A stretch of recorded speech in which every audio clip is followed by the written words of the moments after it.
వాడెవడో మొన్న వచ్చి రెండు కథలు చెప్తే అది ప్రేమ అంటే అయ్యా మళ్ళీ ఇదే అనా నా బతుకు. ఈరోజు మన దగ్గరకు ఒక పంచాయతీ వచ్చింది. చూస్తే వాడు మరీ మంగపతి కన్నా తేడా ఉన్నాడు. ఆడి కూతురు ఏదో పంచాయతీ. అరే ఇంకా నన్ను పిలవండిరా. బరబ్బరి చెప్పినావు, నేను గలీజ్గాండి.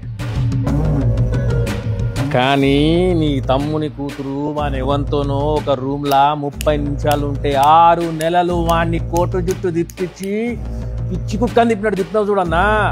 గట్లాంటోడు నా కూతురుకు లైన్ వేస్తే నా కూతురు వాడిని పెళ్లి చేసుకుంటా అంటే మరి నేనేం చేయాలన్నా చెప్పు, నువ్వే చెప్పనా.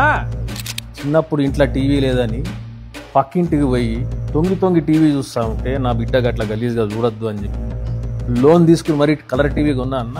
మరి ఎందుకు ఆ పని చేసిన? పొలం మీద పురుగులు పడితే మందు కొట్టాలా, మన ఇంట్లో అమ్మాయి ప్రేమలో పడితే వాని మీద యాసిడ్ పోయాలి. అది ఒక్కటే మా కాడ. యాసిడ్ డబ్బా తీసుకురాపు మీద పోసు. ఇంకొక యాంగిల్ ఆలోచిస్తే బాగుంటుందేమో. నా గురించి అంత ఆలోచించాలి. నన్ను అడిగితే నేను చెప్తుండే కదా. మజాక్ చేస్తుండాడు. నువ్వు నా జాగాల ఉంటే ఇట్లా చేస్తావు అన్నా. మంగపతి ఊరుకుంటాడా? నీ కూతురని కలబడుతుండా కేసు పెట్టు అన్నా. వాని మీద కేసు పెట్టుడు బుర్ర పెట్టద్దన్నా అని బొంద పెట్టాలి. సో యాసిడ్ పోస్తానంటావు? పక్క మీద పోసుకో. మంగపతి తప్పు రాంగ్ అని చెప్పి ఎవడోడు అరుస్తుందంట కదన్నా. అది ఎవరో చెప్పన్నా. వాళ్ళ ఇళ్ళకి పోయి మెడలు నరుకుతాను ఆ కొడుకులను ఒక్కొక్కడిని. ఆడపిల్ల ఉన్న ప్రతి తండ్రి మంగపతే.